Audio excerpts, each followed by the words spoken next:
खैर मकदम है आप सभी का बिग बुलेटिन में आपके साथ मैं हूं समीर अब्बास। महाराष्ट्र के पुणे में भीमा कोरेगांव युद्ध की बरसी पर जलसे के बाद राज्य में भड़की हिंसा को उकसावे का नतीजा बताते हुए कांग्रेस नेता मल्लिकार्जुन खड़गे ने लोकसभा में आज इस घटना के लिए हिंदूवादी संगठनों और आरएसएस को सीधे सीधे जिम्मेदार ठहरा दिया।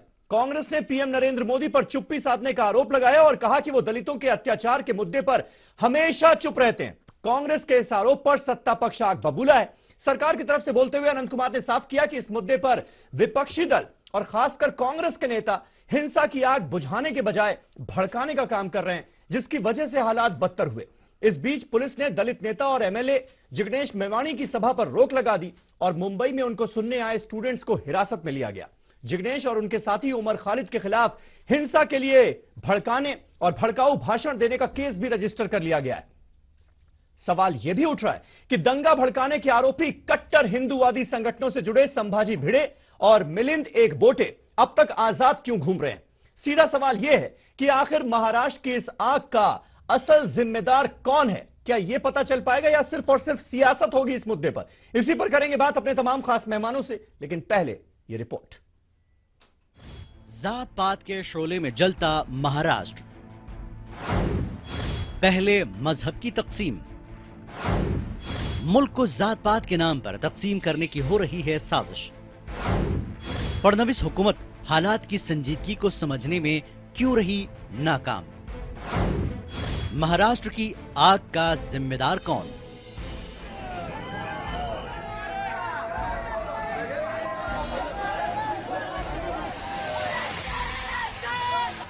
यकम जनवरी को हुए कोरेगांव भीमा में तशद्दुद की मुखालफत में महाराष्ट्र 2 दिनों तक जलता रहा। वहीं आज भी मुंबई के विले पार्ले में दलित तंजीमों ने इसलिए हंगामा किया कि जिग्नेश मेवानी और उमर खालिद को अवामी जलसे से रोक दिया गया। तो वहीं थाने में दलित तंजीमों ने ट्रेन रोकने की कोशिश की। वजीर आला फडणवीस की अपील के बाद भी सियासी बयानबाजियां जारी हैं। वहीं महाराष्ट्र में तशद्दुद की लपेट पार्लियामेंट तक पहुंच गई। राज्यसभा में महाराष्ट्र का मौजू आज भी ज़ेरे बहस रहा। इस मौजू पर मुख्तलिफ पार्टियों के अरकान ने और तशद्दुद वाक़ई की शदीद मजम्मत की। जब महाराष्ट्र सरकार को पता था कि वहाँ हर साल फंक्शन होता है, तो महाराष्ट्र सरकार की जिम्मेदारी नहीं थी कि वहाँ पर सिक्योरिटी का इंतजाम करें। महाराष्ट्र सरकार ने जानबूझ के अपने संगठनों के दबाव में वहाँ पर दलितों पर अत्याचार किए। सरकार के संरक्षण में 1 तारीख को वहाँ लाखों की संख्या में लोग जाने के लिए गए। इनके ऊपर कोई पत्थरबाजी हो गई। मुझे लगता है कि जब इतने बड़े पैमाने पर लोग वहाँ जाने की परिस्थिति में थे, ये सबको मालूम था, तो इसमें जरा ज़्यादा ध्यान देने की आवश्यकता थी। पेशवा छत्रपति शिवाजी महाराज जो मराठा साम्राज्य के सबसे बड़े प्रमुख रहे, मराठा साम्राज्य का एक भाग रहा पेशवा, और पेशवाओं की लड़ाई रही थी अंग्रेजों से, ईस्ट इंडिया कंपनी से, ये भी ध्यान रखना चाहिए। तो इस मामले में जो हुआ है, फिर एक बार जो ब्रिटिश नीति रही divide and rule, Bhima Koregaon में भी उस तरह से कोई इनविजिबल हैंड काम कर रहा था डिवाइड एंड रूल की राजनीति करने के लिए, जिसका परिणाम सिर्फ महाराष्ट्र में नहीं पूरे देश में हमको भुगतना पड़ रहा है। वहीं इस मामले में बीजेपी लीडर किरण रिजिजू ने ट्वीट हैंडल पर लिखा, निशाने पर न ब्राह्मण है, न मराठा है, न राजपूत है, न गुजर है, न दलित है, न पिछड़ा है। जगह के हिसाब से जातियां बदलेंगी क्योंकि निशाने पर भारत है। महाराष्ट्र हुकूमत पर भेदभाव का इल्जाम लगाते हुए कांग्रेस के रुकन पार्लियामेंट पीएल पुनिया ने कहा कि रियासती हुकूमत मुलजमीन पर कार्रवाई करती तो महाराष्ट्र में इस तरह के तशद्दुद के वाक़यात नहीं होते। ये घटना ना बढ़ती अगर जो व्यक्ति दोषी थे, जिनके खिलाफ एफआईआर दर्ज है, महाराष्ट्र सरकार उनको गिरफ्तार करके कार्रवाई करती तो मामला वहीं का वहीं ठंडा हो जाता। लेकिन एफआईआर दर्ज होने के बावजूद उनके खिलाफ कोई कार्रवाई ना होना और उल्टे जो दलित समाज से संबंधित लोग हैं उनके खिलाफ जगह जगह पर एफआईआर दर्ज करना, तो इससे लगता है कि वहाँ की सरकार भेदभावपूर्ण व्यवहार अपना रही है, जिसकी वजह से वो घटना दूसरी जगह से फैल रही है, जो कि चिंता की बात है। फिलहाल दलितों ने बंद को पूरी तरह से वापस ले लिया है और मुंबई समेत महाराष्ट्र की जिंदगी फिर से पटरी पर लौट आई है। लेकिन सवाल यह है कि महाराष्ट्र को किसने जलाने की कोशिश की। Bureau report, ETV news. तो महाराष्ट्र को जलाने की कोशिश किसने की, महाराष्ट्र की आग का जिम्मेदार कौन, यह है हमारा आज का सवाल। तमाम खास मेहमान हमारे साथ जुड़ चुके हैं। हमारे साथ सुरेंद्र राजपूत साहब मौजूद हैं, कांग्रेस पार्टी के स्पोक्स पर्सन हैं, एनसीपी के सीनियर लीडर नवाब मलिक साहब मुंबई से हमारे साथ लाइव इस बातचीत के लिए जुड़ चुके हैं। यासिर जिलानी साहब संघ के नेता हैं, युवा लीडर हैं, वो हमारे साथ मौजूद हैं, दिल्ली से लाइव हैं। अमीर जमई साहब हमारे साथ मौजूद हैं, युवा नेता हैं और साथ ही साथ लेफ्ट पार्टियों की बुलंद आवाज माने जाते हैं, वो हमारे साथ लखनऊ स्टूडियो से मौजूद हैं। दलित चिंतक प्रोफेसर देवराज सिंह साहब हमारे साथ नोएडा स्टूडियो से मौजूद हैं और राकेश त्रिपाठी जो कि स्पोक्स पर्सन है भारतीय जनता पार्टी के, वो थोड़ी देर में आपको स्क्रीन पर नजर आएंगे, थोड़ी देर में वो हमें ज्वाइन करने वाले हैं। सुरेंद्र राजपूत साहब, पहला सवाल आपसे, क्योंकि आज सीधे सीधे जिम्मेदार ठहरा दिया गया राष्ट्रीय स्वयंसेवक संघ और हिंदूवादी संगठनों को महाराष्ट्र की हिंसा के लिए, इसके पीछे क्या कोई आधार है, कोई बेस है, या फिर हवा में आरोप लगाए जा रहे हैं? देखिए, संसद में जो भी बात कही जाती है वो हवा में नहीं कही जाती है समीर भाई। देखिए, दो बातें बड़ी स्पष्ट हैं। आप इस चीज को देखें, इस आरोप की बुनियाद को देखेंगे तो कोरेगांव में ये पहली बार आंदोलन नहीं था, पहली बार ये हर साल इस तरीके का जश्न होता था। हाँ। आज तक ही क्यों नहीं हुआ, ये भाजपा की सरकार के आने के बाद ही क्यों हुआ? आप इस चीज को देखेंगे। इसके बाद आप देखेंगे पिछले 50, शरद पवार जी ने कहा कि मैं 50 साल से देख रहा हूं इस जश्न को, हम लोग भी जाते हैं, तमाम लोग जाते हैं, आज तक कभी कुछ नहीं हुआ। ये अचानक से क्या हो गया? संभाजी भिड़े अचानक से कौन सांगली से आ गए? आप इस चीज को देखिए। आज जब देश में सांप्रदायिक उन्माद की ताकतें अपना सर उस तरीके से नहीं उठा पा रही हैं जिस तरीके से राइट विंगर ऑर्गेनाइजेशन चाहते हैं, भाजपा के जो आउटफिट्स चाहते हैं, तब इन्होंने इस संघर्ष को जातीय संघर्ष में बदलने का काम किया है। और यहां पर इन्होंने जो सबसे बड़ी बात की है, जो मराठा आंदोलन था जिसमें 10 लाख मराठा जो थे बंबई की सड़कों पर चुपचाप आए थे, उसकी धार को कुंद करने का एक कुत्सित प्रयास इन लोगों ने किया और दलित वर्सेस वहां पर नॉन दलितों की जो बात कही है, इस तरीके से जो प्रख्यात वहां के कुख्यात जो संगठन हैं, संभाजी भिड़े और उनके क्या नाम थे साहब, वो मिलिंद एक बोटे साहब, ये जितने लोग हैं आज की डेट में हर आदमी कह रहा है एक बार पूछताछ तो कीजिए ना इनसे। आज की नरेंद्र मोदी जी कहते हैं जाकर के कि साहब मैं नहीं आया, मुझे तो सांगली में इनके आदेश से संभाजी भिड़े ने आदेश देकर के बुलाया है। किसी आदमी को आप संस्था से, संविधान से ऊपर कर देंगे तो आज की डेट में वो संविधान का इसी तरीके से तिरस्कार करेगा जिस तरीके से कोरेगांव हिंसा में हुआ है। यासिर जिलानी साहब, इस बात का जवाब दीजिए, क्योंकि कांग्रेस पार्टी बिना लाग लपेट के सीधा आरोप लगा रही है राष्ट्रीय स्वयंसेवक संघ और तमाम हिंदूवादी संगठनों पर कि उन्होंने महाराष्ट्र में हिंसा भड़काने का काम किया है। जो लोग शामिल हैं सीधे तौर पर लोगों को भड़काने के लिए, उनके खिलाफ केस तो कर लिया गया है, लेकिन वो अभी भी खुले घूम रहे हैं, उन्हें सलाखों के पीछे नहीं डाला गया है और यही सबसे बड़ी वजह है। लेकिन आप कह रहे हैं जेएनयू की एंटी नेशनल ब्रिगेड जिम्मेदार है, क्योंकि आपको बस मौका चाहिए होता है जेएनयू को कोसने का। देखिए, मुझे बहुत अफसोस है और मैं कांग्रेस की मानसिकता से, पूरा भारत कांग्रेस की मानसिकता को जानता है कि उन्होंने किस तरह से अपने मॉडल का इस्तेमाल करके आप उस गांव में वडू गांव और तुलापुर गांव के खुद जो लोगों ने अभी 1 घंटे पहले मेरे वहां के लोगों से बात हुई है, जो बात बताई है, देखिए संभाजी महाराज और गोविंद जी महाराज, देखिए सुन लीजिए आपको मैं सुन, देखिए ऐसे डिबेट नहीं हो पाएगी। समीर साहब, इनको कहिए कि ये रुकें। मैं कोरेगांव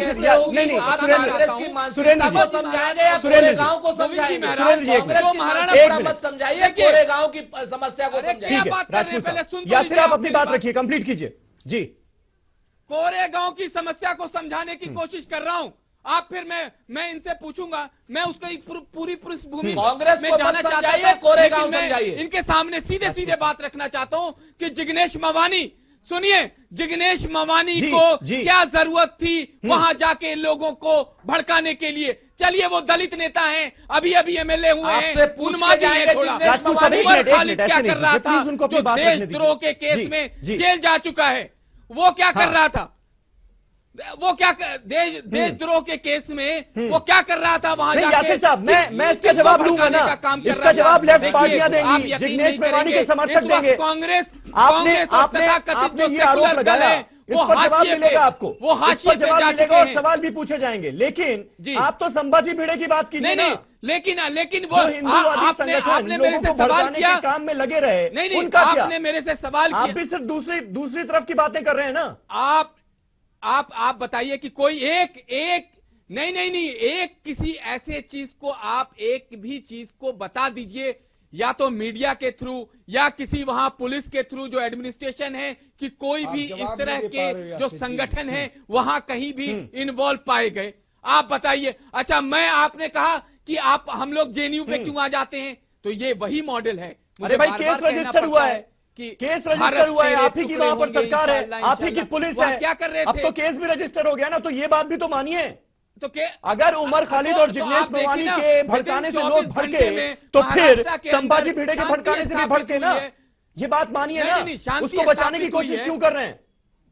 नहीं तो अच्छा, एक बात बताइए कि समाधि स्थल किसने तोड़ा वहां जाके, इसका कौन पता करेगा? एक शांति भरे गांव में जाके आपने उन्माद फैला दिया, लोगों को भड़काने का काम आपने पूरे सोशल मीडिया को माध्यम बनाया, आपने व्हाट्सएप के थ्रू, आपने ट्विटर के थ्रू वहां के दलित भाइयों को भड़काने का किसने काम किया? ठीक है यार, नवाब मलिक साहब बहुत देर से कुछ ऐड करना चाह रहे हैं। राजनीति नवाब मलिक साहब, आपको क्या लगता है? बहुत सारी चीजें शरद पवार साहब जिस तरह आज कह रहे हैं कि भाई ये आयोजन तो इससे पहले भी होता आया है और हम सबने देखा है, हम सब जानते हैं कि ये आयोजन पहले से होता आया है। हालांकि उसको लेकर, आयोजन की मंशा को लेकर सवाल उठ सकते हैं, कुछ वैचारिक दिक्कतें हो सकती हैं, लेकिन फिर भी इस तरह का बवाल हो जाना ये क्या जताता है? क्यों इतने बेसब्र क्यों हो रहे हैं हम, इतने इंटॉलरेंट क्यों हो रहे हैं? देखिए समीर अब्बास जी, 1818 की लड़ाई, पेशवाओं का पराजय अंग्रेज सरकार से मिलकर महार रेजिमेंट ने किया था, ये सच्चाई है। लेकिन वहां स्तंभ पर दलितों के जाने की परंपरा कब शुरू हुई? ये 1927 में, जब बाबा साहब अम्बेडकर पहली बार गए, और लगातार उस साल से आज तक वो परंपरा शुरू है।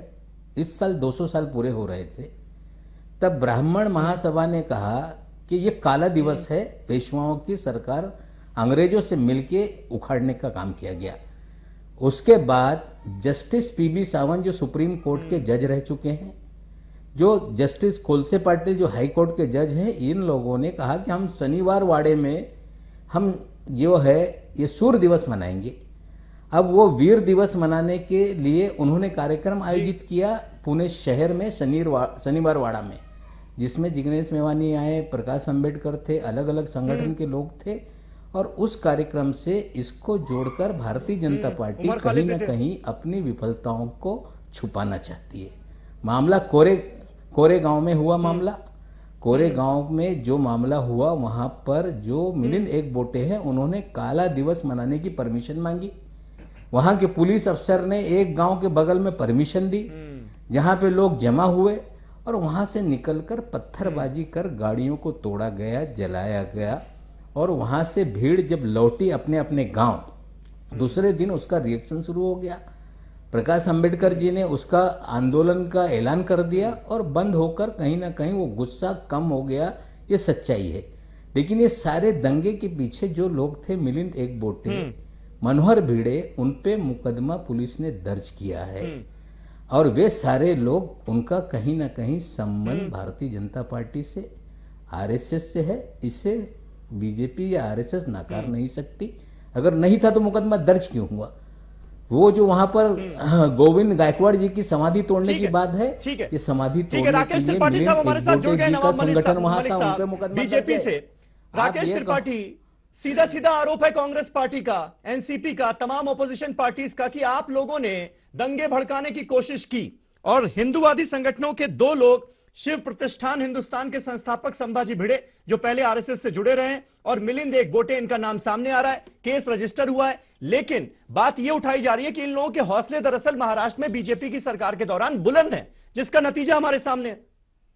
देखिए समीर जी, पहले मुझे लगता है 2-3 बातें जो अभी नवाब मलिक साहब स्वयं स्वीकार कर रहे हैं कि वहां एफआईआर दर्ज हुई है भाजपा के शासनकाल में। ये अपने आप में इस बात को स्पष्ट कर रहा है कि कानून के सामने जिसने भी कानून तोड़ने का काम किया है उसके लिए सजा होगी। पहली बात मैं स्थापित कर दूं। दूसरी बात, इस कार्यक्रम की पृष्ठभूमि को जिसको स्वयं स्वीकार कर रहे हैं नवाब मलिक साहब कि अंग्रेजों के साथ मिलकर के महार रेजिमेंट ने वहां बाजीराव पेशवा द्वितीय के खिलाफ युद्ध लड़ा था। जातीय स्वाभिमान अच्छा, लेकिन क्या राष्ट्रीय स्वाभिमान से ऊपर? ये नहीं स्वीकार कर सकेगा। कोई भी जातीय स्वाभिमान राष्ट्रीय स्वाभिमान से ऊपर नहीं हो सकता है। अंग्रेजों ने जो काम किया वही काम जिग्नेश मेवाड़ी कर रहे हैं, वही काम उमर खालिद कर रहे हैं। अंग्रेजों ने भी यही काम किया कि महारों को महार रेजिमेंट बना करके और बाजीराव पेशवा द्वितीय के खिलाफ लड़ा करके अपना राज स्थापित करने का काम किया। वही काम आज उमर खालिद और जिग्नेश मेवाड़ी या कुछ और राजनीतिक जो उसके पीछे चिंतक लगे हुए हैं, या जो एक बड़ा, मैं इसको षड्यंत्रकारी कहूंगा, जो वहां की राजनीतिक सत्ता को हिलाने के लिए, हटाने के लिए जातीय संघर्ष वहां पर स्थापित करने का काम कर रहे हैं, मैं इसको अंग्रेजों की उस कार्रवाई से अलग नहीं मानता। राष्ट्रीय स्वाभिमान से परे नहीं हो सकता है। कोई अपने जातीय स्वाभिमान बनाए, उसको पूरी बनाने की आजादी, वो पूरी। लेकिन ये जश्न तो हर साल मनाया जाता था ना। समीर अब्बास जी, समीर अब्बास जी, करिए, उसके बाद एक एक करके हम बात करेंगे ना, तो सबकी बात सुनाई देगी। व्यूअर्स को भी तसल्ली होगी कि उसने कुछ अच्छा देखा है। समीर जी, मेरी केवल समीर अब्बास है कि भारत की स्वतंत्रता के इतिहास में लड़े हुए वो सभी दलित, समीर अब्बास जी, आदरणीय है, पूजनीय है, उन सबका सम्मान होना चाहिए, उन सबको स्वाभिमान। जी, मैं नवाब साहब आ रहा हूँ। लेकिन ऐसे लोग समीर अब्बास जिन्होंने अंग्रेजों के साथ काम किया हो, वो स्वाभिमान के प्रतीक नहीं हो सकते। नहीं, अंग्रेजों के साथ किसने काम किया? उमर खालिद ने अंग्रेजों के साथ काम किया क्या? जिग्नेश मेवाड़ी अंग्रेजों के साथ कैसे हो गया? एक मिनट, अभी समीर अब्बास मैं आऊंगा। समीर राकेश समीर अब्बास जी, अंग्रेजों के साथ आप समीर अब्बास का काम किया खालिद को या जिग्नेश मेवाड़ी को, क्योंकि वो जो आरएसएस का विरोध कर रहे हैं, इसलिए वो देश के खिलाफ हो। तो राजनीति हम लोग खूब करेंगे। अंग्रेजों की थी, देश को अगर तोड़ने की कोई कवायद करेगा तो फिर देश के लिए कुछ है ही नहीं स्थापित की जा सके। उसी मंशा के साथ आज भारतीय जनता पार्टी की एक सरकार को कैसे अस्थिर किया जा सके, कैसे महाराष्ट्र में जातीय संघर्ष किया जा सके, इस बात के षड्यंत्र रचे जा रहे हैं। आज जब देश में एक दलित राष्ट्रपति बन जाता हूं, आज इस देश में जब एक पिछड़ा प्रधानमंत्री बन जाता हूं, एक एक करके सर, एक एक करके समीर अब्बास जी, मंदिरों में पुजारी दलित बन रहे हो, आज जब देश में परस्पर विश्वास का संकट, विश्वास की बहाली हो रही हो, तब जानबूझ करके भावनाओं को भड़का करके जातीय संघर्ष करने की अगर रणनीति ठीक है राकेश, होना स्वाभाविक। मैं अमीक के पास आना था मुझे, लेकिन नवाब मलिक साहब बहुत देर से कुछ ऐड करना चाहते हैं। नवाब मलिक साहब 20 सेकंड है आपके पास, मुझे अमीक के पास जाना है। जी नहीं, राकेश त्रिपाठी जी ने कहा कि ये महारों की गलती थी, बाबा साहेब अंबेडकर ने वो परंपरा शुरू की।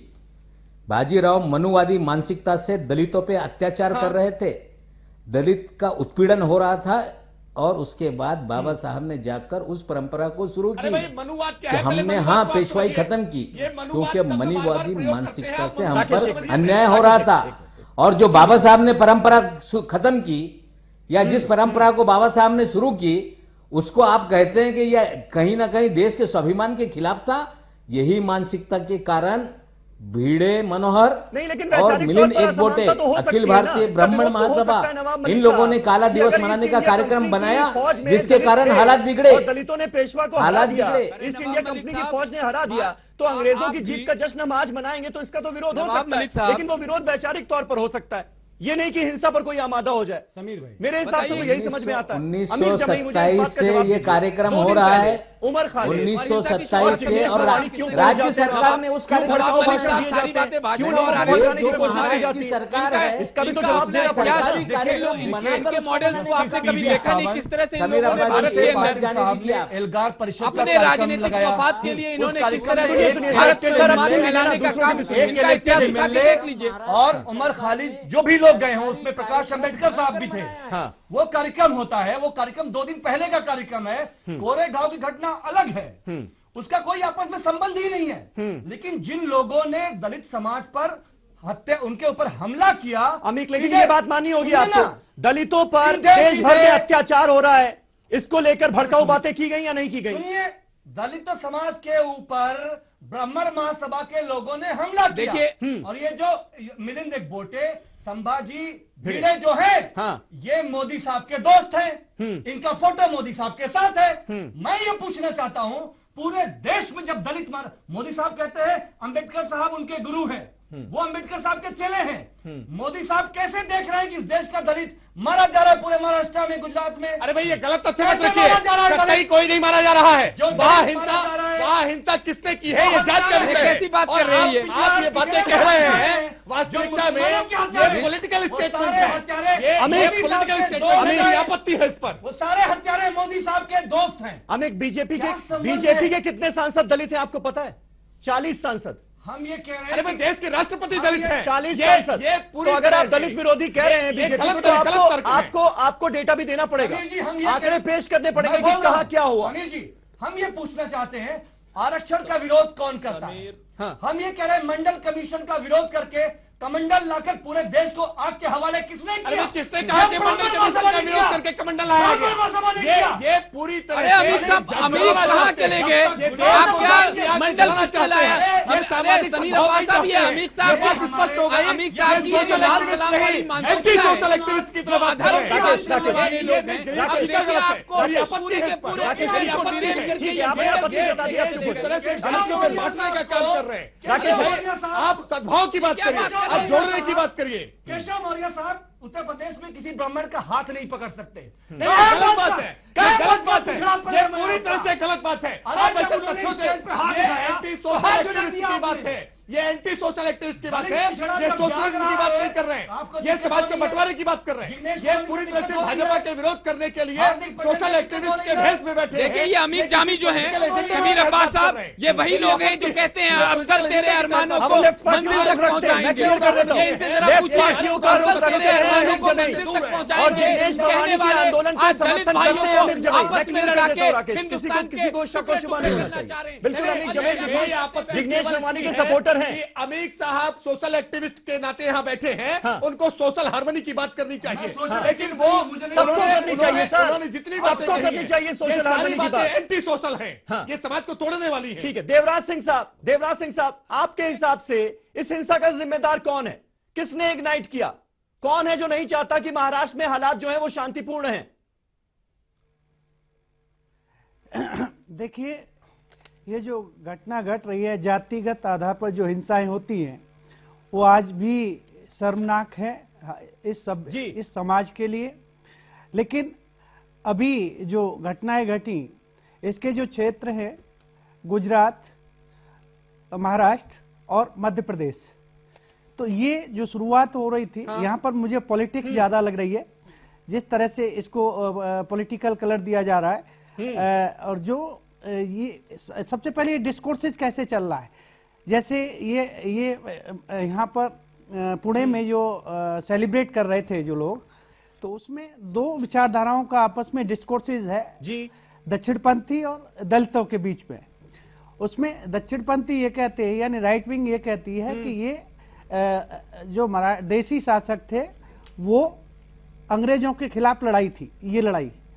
दूसरा दलित जो डिस्कोर्सेज है वो कहता है कि ये लड़ाई जातिवादी व्यवस्था के खिलाफ, पेशवाओं के खिलाफ लड़ाई थी। तो ये एक तो ये डिस्कोर्स है, इसमें ये एक अंग्रेजों के साथ जोड़ रहे हैं और दूसरा एक जातिगत आधार पर जोड़ रहे हैं। तो ये एक चीज इसको समझना होगा कि वो व्यवस्था भी उस तरह से थी, और दूसरा जिस सिस्टम में जिन लोगों को जो अधिकार न मिले उस सिस्टम में वो जुड़ गए, उनके लिए उन्होंने कोशिश की और उसमें अंग्रेजों के साथ हुए। तो एक बात मैं यहाँ पर कहना चाह रहा हूँ कि दलित ही केवल अंग्रेजों के साथ नहीं थे, जितने भी शासन जब तक अंग्रेज रहे उसमें सभी जगह सभी समाज के लोग थे। किरण रिजिजू तो का ये आपने केवल बयान सुना होगा, ट्वीट देखा होगा, वो कह रहे हैं निशाने पर कोई जाति नहीं है, दरअसल निशाने पर भारत है। देखिए इसका ये मैं यहाँ पर भारत नहीं आ रहा है, यहाँ पर वोट बैंक आ रहा है। मैं यहाँ पर अभी बताने जा रहा हूँ किस तरह से, क्योंकि महाराष्ट्र में 11.8% शेड्यूल कास्ट है, अनुसूचित जाति है, और उसको वो किस तरह से किस पक्ष में जाए, अभी तक जो है उसका पोजीशन जो किस पार्टी के हित में जा रहा है, उन पार्टियों में आपस में लग रहा है उन मुद्दों को लेके। और जो हीरो हैं इस प्रोग्राम के, वो राजनीति से जुड़े हुए लोग इसमें जुड़े हुए हैं, जो जा रहे हैं, तो उन चीजों अगर वो पहले की तरह सेलिब्रेशन होता तो वो अच्छा है, वो हो रहा है। लेकिन ये जो इसमें और लोग जो आ रहे थे उनको देखकर दूसरी तरह से इसे देखा जा रहा है, तो ये भी एक सोचने की बात है। और दूसरी बात, एक और बात मैं कहूंगा, इस पर भी समाज को, सभ्य समाज को सोचने की जरूरत है कि इस तरह के जो सेलिब्रेशन है कि हम इन पर विजय कर लिए, इन्होंने हम पर विजय कर ली, इस पर भी सोचने की जरूरत है, क्योंकि इसमें दोनों ही समुदायों के बीच में ये मुझे लगता है सबसे वैमनस्यता ज्यादा इस बनेगी। बात पर भी सोचने की जरूरत है कि एक आजाद मुल्क में हम अंग्रेजों की जीत का जश्न मनाएं या ना मनाएं। वैचारिक तौर पर मतभेद हो सकता है और इस पर डिबेट भी हो सकती है। एक दूसरा है, ठीक है, मैं आता हूं मैं चाह रहा हूं कि ये पॉइंट डिस्कस हो। एक छोटा सा ब्रेक ले रहे हैं, ब्रेक के बाद फौरन हाजिर हो रहे हैं और इस बहस को यहीं से आगे बढ़ाएंगे। एक छोटा सा ब्रेक, फौरन हो रहे हैं हाजिर।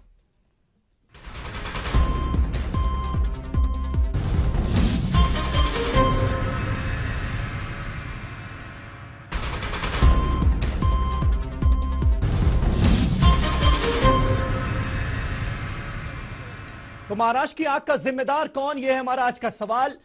भीमा कोरेगांव जंग की बरसी पर 200वां साल था इस बार, और उस बरसी पर जिस तरह से हंगामा हुआ, हिंसा हुआ, एक शख्स की मौत हुई, कई लोग घायल हुए, आखिर इसका जिम्मेदार कौन है, ये हम डिस्कस कर रहे हैं। तमाम खास मेहमानों का पैनल हमारे साथ मौजूद है। सुरेंद्र राजपूत साहब, राहुल गांधी ये कहते हैं कि भारत के लिए आरएसएस और बीजेपी का फांसीवादी दृष्टिकोण ही यही है कि दलितों को भारतीय समाज में नीचे स्तर पर, नीचे लेवल पर बनाकर रखा जाए। ऊना, रोहित वेमुला और भीमा कोरेगांव इस बदले के सशक्त प्रतीक हैं, बड़े सिंबल हैं।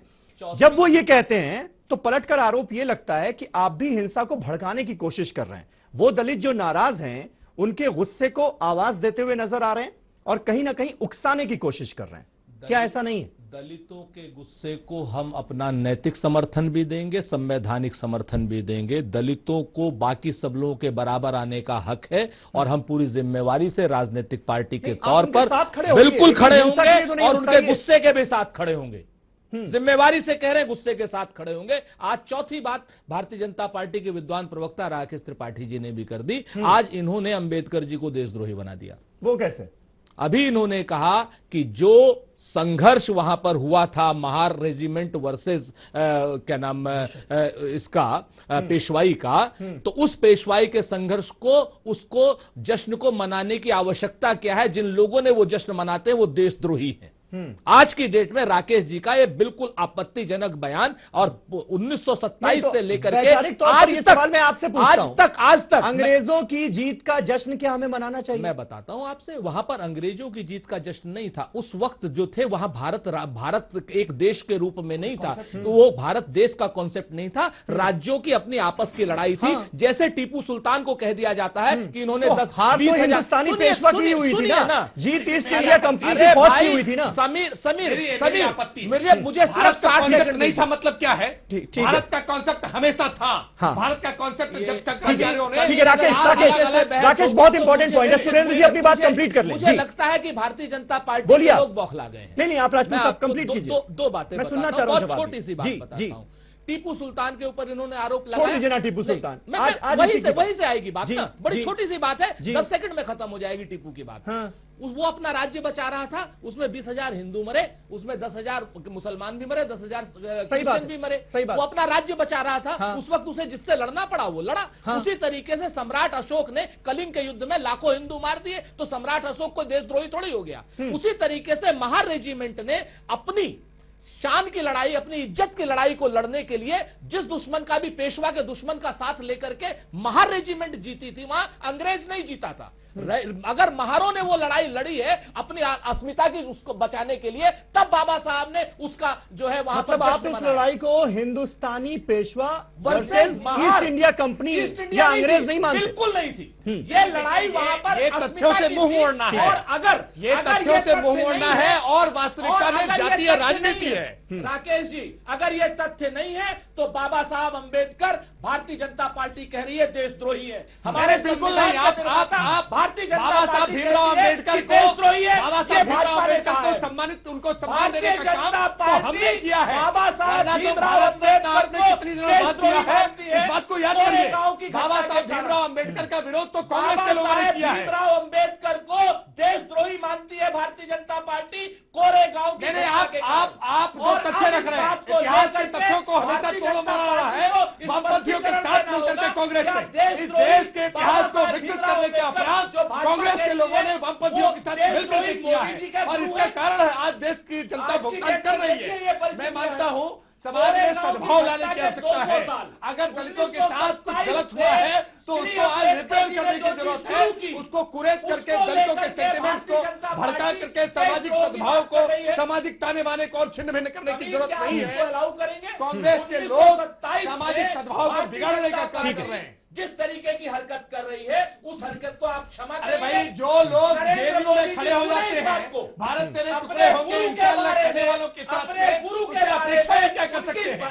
भारत तेरे टुकड़ा होंगे के बारे में बात करते हैं, ये लोग निश्चित तौर पर ठीक है, ठीक है, ठीक है, ठीक है, ठीक है। यासिर जिलानी, यासिर, एक मिनट, राजपूत साहब, बहुत सारे लोग हैं। यासिर जिलानी, सीधे सीधे जेएनयू की एंटी नेशनल ब्रिगेड को जिम्मेदार ठहराना आरएसएस की तरफ से, ये क्या दिखाता है? कांग्रेस पार्टी का सीधा सीधा ये कहना कि आरएसएस ही जिम्मेदार है, हिंदूवादी संगठन ही जिम्मेदार है। अरे भाई, अभी जांच हो जाने दीजिए, कौन लोग जिम्मेदार हैं पता चल जाएगा। आप लोग को इतनी जल्दी क्यों है नतीजे पर पहुंचने की? मैं तो कांग्रेस के प्रवक्ता से सिर्फ इतना ही कहूंगा कि देश रहेगा तो राजनीति कर लीजिएगा। सत्ता राष्ट्र के लिए होती है, राष्ट्र सत्ता के लिए नहीं होता है। आप जो राजनीति कर रहे हैं इस वक्त ना, इतिहास में जरा इतिहास के झरोखे में जाइए, पंजाब का भिंडरवाला याद आ जाएगा, साउथ का एलटीटी याद आ जाएगी। आपने अपने सत्ता पाने के लिए इन लोगों का कैसे इस्तेमाल किया है भारत ने देखा है। आप कम से कम इस वक्त भारत को टुकड़े ना करें। भारत के बारे में आपके नेता ट्वीट करके दलित भाइयों को भड़काने का काम करते हैं। सुरेंद्र राजपूत जी,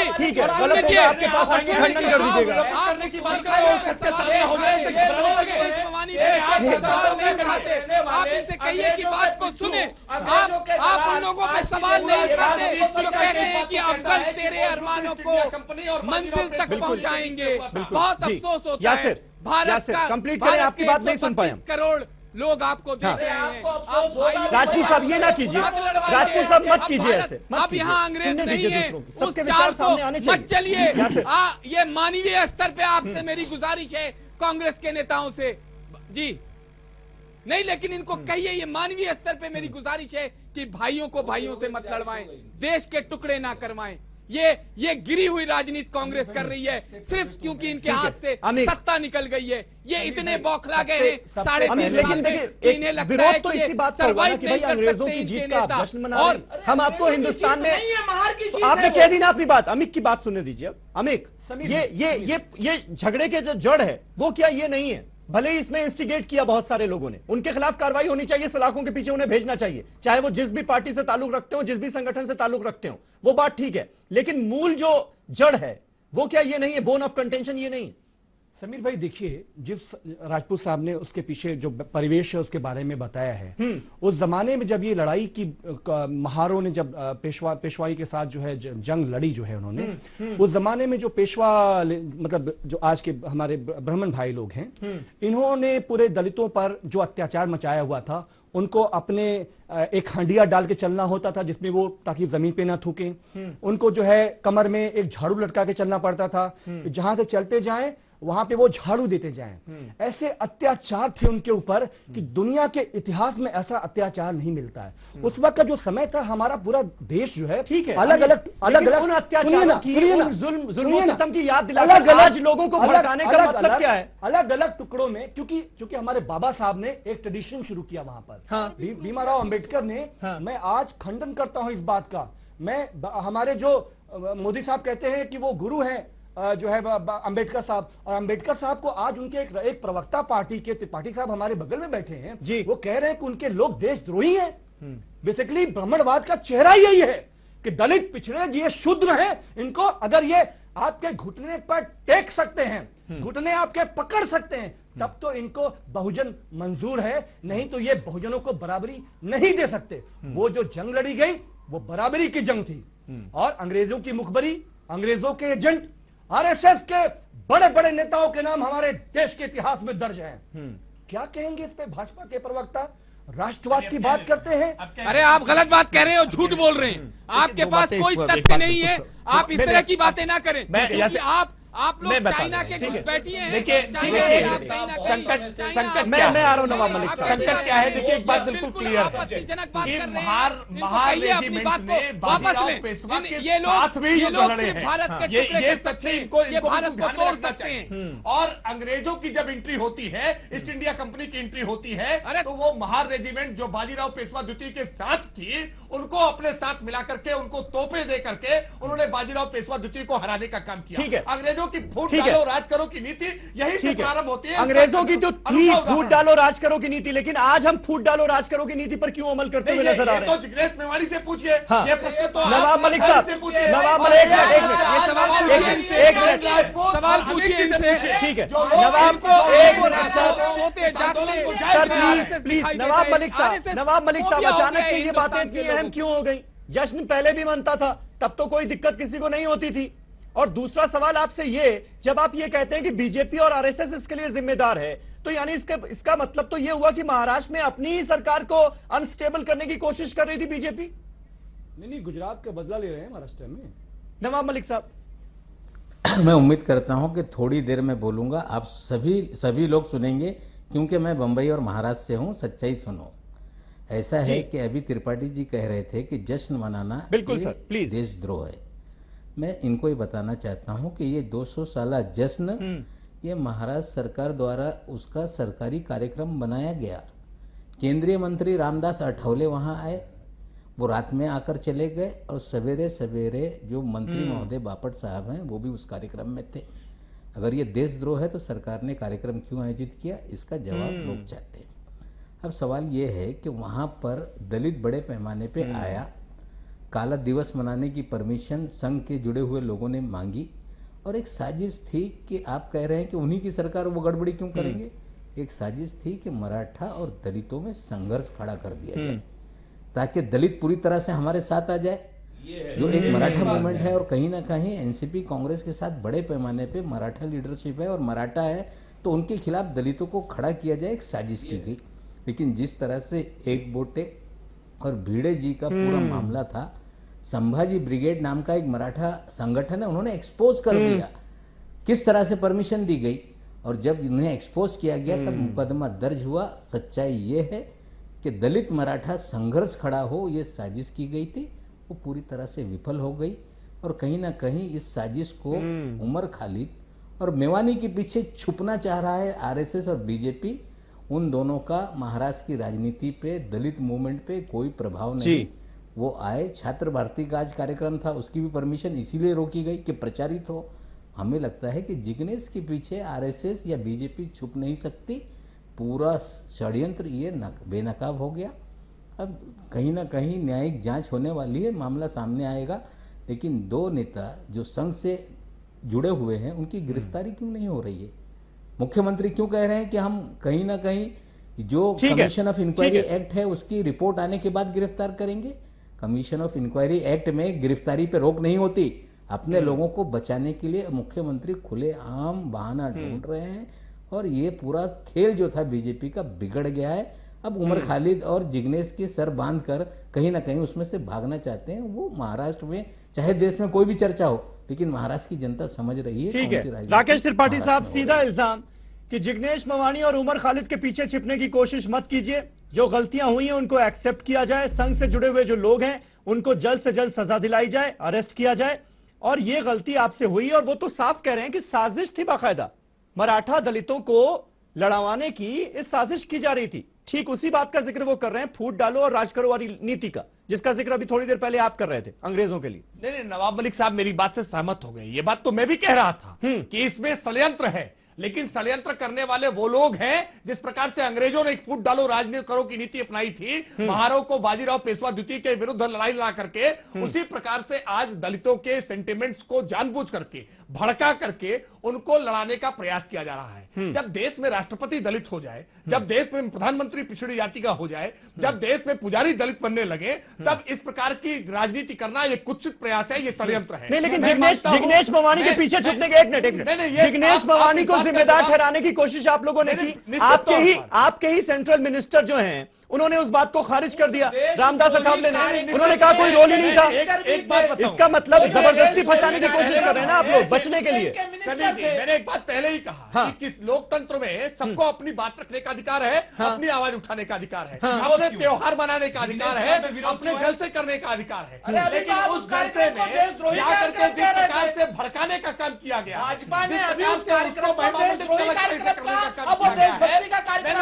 देखिए मैं फिर कह रहा हूँ, आप इनके मंत्री आप गलत तरीके से गलत तरीके से कर रहे हैं। मैं फिर कह रहा हूं कि कोई कार्यक्रम करने से किसी की अनुमति नहीं रद्द की जाती। कोई सर्व दिवस मनाना चाहता है सर्व दिवस मनाए, कोई गर्भ दिवस मनाना चाहता है गर्भ दिवस मनाए, लेकिन हिंसा करने की अनुमति, भड़काने की अनुमति किसी को नहीं हो सकती है। ये ऐतिहासिक तथ्य है, ऐतिहासिक तथ्यों का जिक्र मैंने किया है और ऐतिहासिक तथ्यों की बात मैंने पहले ही कही है कि वहां पर महार रेजिमेंट का ईस्ट इंडिया कंपनी की तरफ से लड़ना ये सर्व का विषय हो सकता है, स्वयं का विषय नहीं हो सकता। जवाब चाहिए भाजपा से। उस देशद्रोही सो कॉल्ड भाजपा के अनुसार देशद्रोही कार्यक्रम में महाराष्ट्र के और भाजपा के मंत्री क्या कर रहे थे ये भी तो बता दें। नवाब मलिक साहब कह रहे हैं महाराष्ट्र सरकार का सपोर्ट था पूरा। महाराष्ट्र सरकार का बता दें। सरकारी कार्यक्रम था, शांतिपूर्वक कार्यक्रम, सरकारी कार्यक्रम था, लोकतांत्रिक चुनी हुई सरकार ने उस कार्यक्रम को अपना कार्यक्रम बना दिया था। सरकारी कार्यक्रम इस बात को पहले ही कह रहा है, सरकारी कार्यक्रम घोषित किया गया। एफआईआर किसी ने लिखना चाहिए, सरकारी कार्यक्रम घोषित किया गया।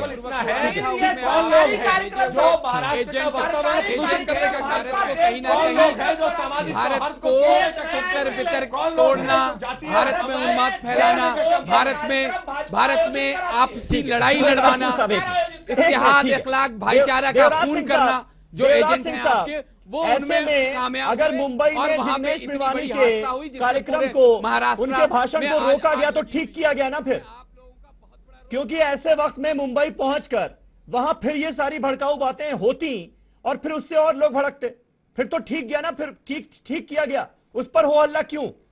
गैर वाजिब है आपको लगता है? देखिए अभी क्या है कि जो हिंसा जो भड़की है, अभी इस तरह से अगर प्रोग्राम होते रहे तो हिंसाएं फिर भड़क सकती हैं। तो ये बैन लगने से मुझे जहां तक लगता है कि ये सही दिशा में गया है डिसीजन जो भी लिया है, क्योंकि इससे और हिंसाएं भड़क सकती हैं तो कुछ समय बाद ये प्रोग्राम हो सकते हैं। तो इसके संदर्भ में तो मैं यही कहूंगा कि ये ठीक ही हुआ। इसकी क्या गारंटी है कि बाद में नहीं भड़केंगी? ये स्टेट का काम है, ये राज्य का काम है, ये पुलिस का काम है। क्या इमरजेंसी समीर अब्बास जी, हमें क्या आरएसएस से परमिशन लेना पड़ेगा? नहीं भड़केगी।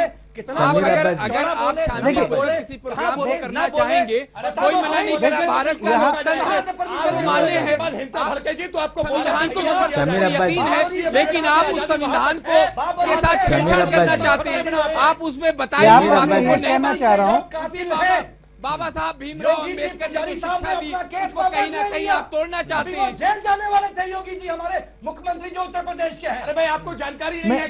मैं यहाँ पर ये कहना चाह रहा हूँ, इनकी मानसिक स्थिति ठीक नहीं है, ये पता नहीं क्या क्या लगते रहते हैं।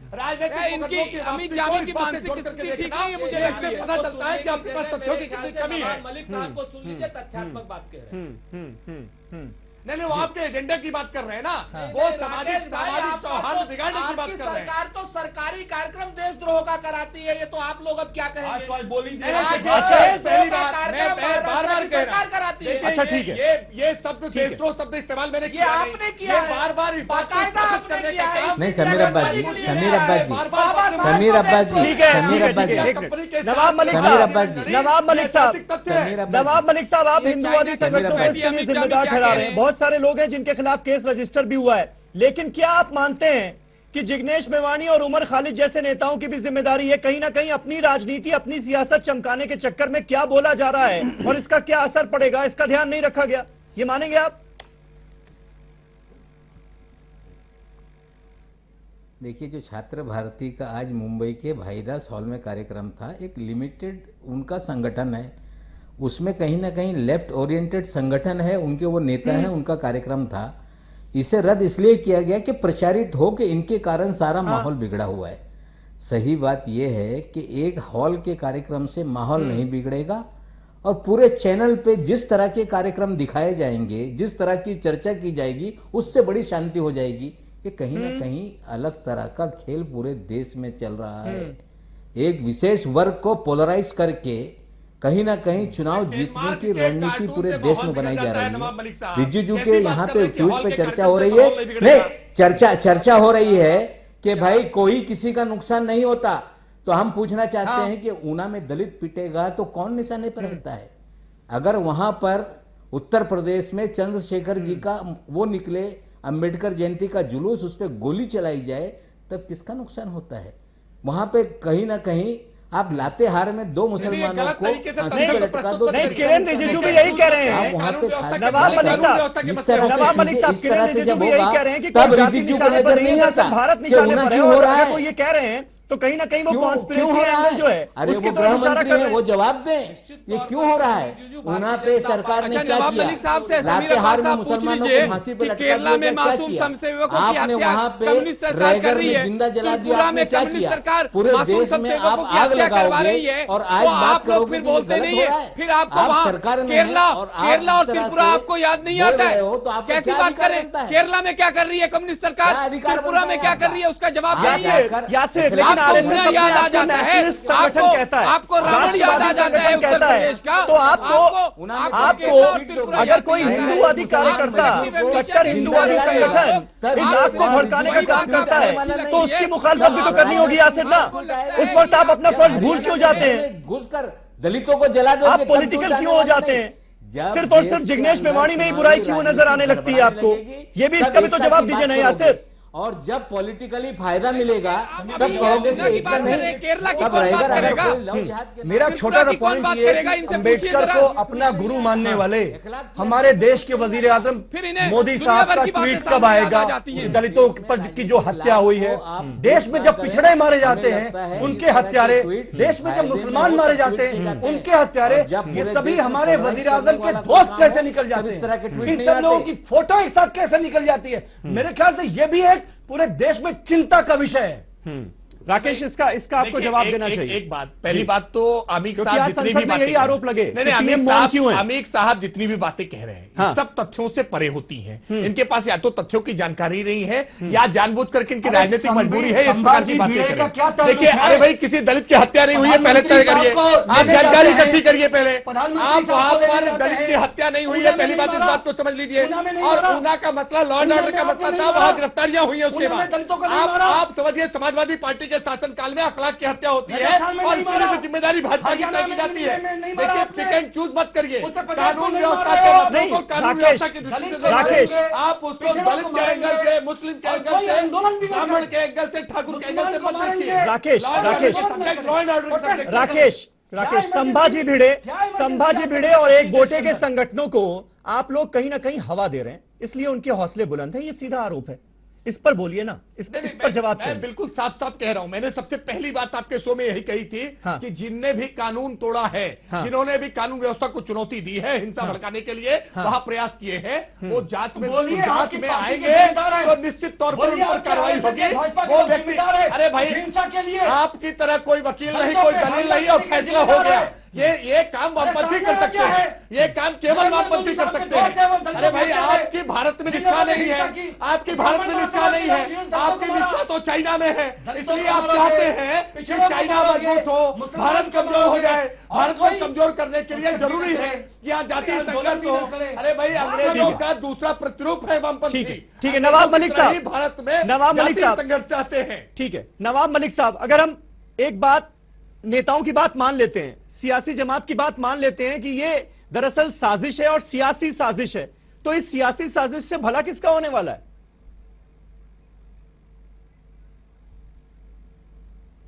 बीजेपी भला हासिल करना चाहती थी, अब नुकसान हो गया है।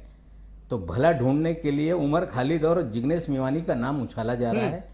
हम रिजिजू के ट्वीट को लेकर कह रहे हैं कि इतना बढ़िया ट्वीट आया। जब हरियाणा में दलित को जिंदा घरों में जलाया गया तब रिजिजू गृह राज्य मंत्री थे, तब ट्वीट नहीं करते। लातेहार में बीजेपी की सरकार है, 2 मुस्लिम बाप बेटे को गाय ले जाते हुए, बैल ले जाते हुए जिंदा फांसी पे लटका दिया जाता है, तब रिजिजू ट्वीट नहीं करते। जब वहां पे रहकर एक अफरोजुल इस्लाम का मजदूर जो वहां से आता है, बंगाल से काम करता है, लव जहाद के नाम पे जिंदा जलाया जाता है, तब रिजिजू का ट्वीट नहीं आता। ये सिलेक्टिव ट्वीट जो है कि देश के हित में होना चाहिए। जब राजनीतिक लाभ हो तो सिलेक्टिव ट्वीट आते हैं, जब राजनीतिक फायदा हो तो पर आपका ट्वीट आया क्या? ये सेलेक्टिव अप्रोच दिखाना बंद करिए। ये पूरे समाज को समरस करने वाली कोई बात आपके पास हो तो वो कहिए। कर्नाटका में आप जो करा रहे हैं जातीय समीकरण पे, आपने हरियाणा में जिस हरियाणा की चर्चा कर रहे हैं उस वक्त कांग्रेस की सरकार थी वहां पे, जब दलितों के घर पे हमला हुआ था कांग्रेस की रेगर वाली घटना पे ट्वीट आया। तथ्य पता ही नहीं। और आपको मुसलमान मजदूर को शांत हो जिंदा जला के सोशल मीडिया पे वायरल कर दिया गया। जिन घटनाओं की आप चर्चा कर रहे हैं उस पर जहां जहां खंडन करना था, खंडन किया है लोगों ने। आपको ये जानकारी होनी चाहिए। आपको बहुत सीनियर लीडर हैं, आप बहुत सीनियर पॉलिटिशियन हैं। राजपूत साहब लगी हुई है। भारतीय जनता पार्टी आग में पेट्रोल डाल रही है, पानी डालने का। आप भी तो कह रहे हैं कि हम दलितों के गुस्से के साथ खड़े हैं। हाँ, गुस्से के साथ खड़े होंगे। हाँ, बिल्कुल खड़े होंगे भाई। अगर दलित गुस्सा है तो उनका गुस्सा शांत कराना भी हमारा काम है। और अगर हम गुस्से के साथ खड़े होने वाले साथ खड़े हो, लेकिन हिंसा को तो सपोर्ट मत कीजिए ना। हिंसा को सपोर्ट नहीं करना चाहिए ना। जब आप ये कहते हैं कि एक तरफ एक भीड़ नाराज होकर गुस्सा होकर, ये सब के सब देखिए अभी समीर अब्बास साहब, जितने भी ये तीन प्रवक्ता आपके सामने बैठे हुए हैं, तीनों ने कहीं ना कहीं देवराज सिंह साहब हुई है। ठीक है सर, किया है देवराज सिंह साहब बस ठीक है। देवराज सिंह साहब लास्ट कमेंट आपसे, सोल्यूशन क्या है? सोल्यूशन क्या है? देखिए इस मुद्दे पर 2-3 चीजें हैं। एक तो ये है कि ये जो हिंसा है जो हुई है, लॉ एंड ऑर्डर का भी है, लॉ एंड ऑर्डर का एक मुद्दा है। दूसरा पॉलिटिकल पार्टियों का इंटरेस्ट है, और इसमें जो पिसता है वो जो समाज है वो दलित समाज ही इसमें पिस रहा है। इसमें पार्टियों का भला हो रहा है, समाज का इसमें कोई भला नहीं हो रहा है। जिस तरह से समाज में जो चुनाव आ रहे हैं आगे आने वाले समय में, उनकी तैयारी को देखते हुए ये सारी चीजें की जा रही है। छोड़ दीजिए, आम आदमी पिस रहा है देश का। इस लड़ाई में आम आदमी पिस रहा है। समर्थन करिए केवल। आपका काम तो केवल समाज के लिए नहीं है, ये पॉलिटिकल पार्टीज के फायदे के लिए हो गई क्या? देखिए, और ये दलितों का कोई भी भला नहीं सोच रहा है। देवराज साहब खुद दलित चिंतक है, सुन लीजिए उनकी दलित चिंतक की भी सुन लीजिए। जी देवराज जी, देखिए मैं ये कह रहा हूं यहां पर कि इस मुद्दे में दलितों का भला कोई नहीं कर रहा है। इसमें दलितों के वोटों की चिंता है इन्हें, सभी लोगों को। और समाज का, जहां तक समाज का संबंध है तो समाज में ये वैमनस्यता बढ़ती जा रही है। अगर इस तरह की घटनाएं होती रहेंगी तो समाज में एकजुट समाज नहीं हो पाएगा, और इसकी वजह हमारे राजनीतिक जो दल हैं उनका इंटरेस्ट है। वो सब आगे आने वाले चुनाव को मद्देनजर रखते हुए ये सारी चीजों को हवा दे रहे हैं। तो दूसरा मुद्दा ये लॉ एंड ऑर्डर का हो सकता है, क्योंकि बहुत सारे स्टेटमेंट आए, बहुत सारे लोग कह रहे हैं कि यहाँ बिल्कुल आने वाले चुनावों को मद्देनजर रखते हुए इसे कंट्रोल किया जा सकता था। चमकाने के चक्कर में भी गड़बड़ हो रही है, लोगों को इंस्टिगेट किया जा रहा है, ये बंद होना चाहिए। अगर वाकई हम चाहते हैं महाराष्ट्र में शांति, पूरे देश में शांति, और देश खतरे में तभी आता है जब एक और वक्तव्य आया के चक्कर में हवा दी जाती है हिंसा को। ये बंद होना चाहिए। बहुत बहुत शुक्रिया, बहुत बहुत शुक्रिया आप सभी का हमारे साथ इस डिबेट में हिस्सा लेने के लिए। नवाब मलिक साहब, मैं आता आपके पास, वक्त खत्म हो चुका है। बहुत बहुत शुक्रिया। कल एक नए टॉपिक पर नई डिबेट के साथ हाजिर होऊंगा। तब तक आप तमाम खबरों के लिए देखते रहें ईटीवी उर्दू। शब बखैर।